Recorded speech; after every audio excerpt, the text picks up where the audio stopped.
Здравейте, пичове, аз съм Тихомир. Днес ще ви покажа моя клан, в който сме трима човека, който единия даже не е сигурно дали е в клана. Общо казано, ние сме двама човека в клана ни. Ето това е нашия сайт, това е нашия фен сайт.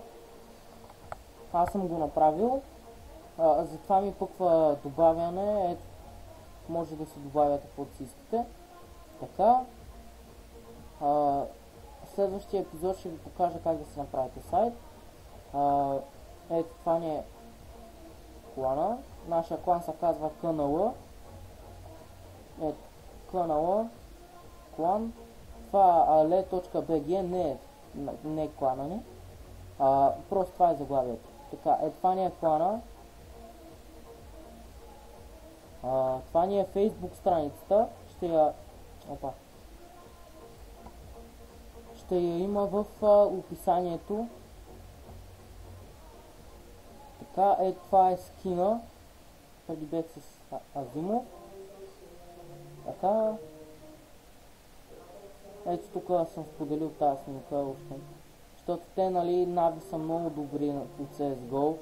И ние, аз като съм написал, стараем се към нови върхове да ставаме толкова добри. Де факто да станем добри като те.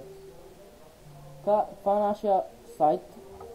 Ако искате или вие имате клан, може евентуално да ни пишете на Facebook страницата ни и да кажете искам, предизвикваме ви да играете, или например който иска да се присъедини в нашия клан да ни пише.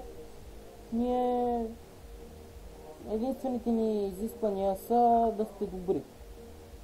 Не е малко, знам, но все пак така, това са ни изискванията, де факто. Други няма. Общо взето, да. Добре, хора, това ще от мен. Ще има линк в описанието. Долу в описанието. Там, долу. Така. Ще има линк в описанието към страницата. Тепърва сме я направили. За първи път я правим. От 2 дена имаме тази страница. И така.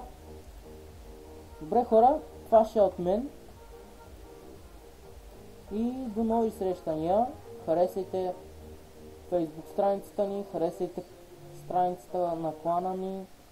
И добре, чао хора. В другия епизод ще ви покажа как да си направите страница. Чао хора.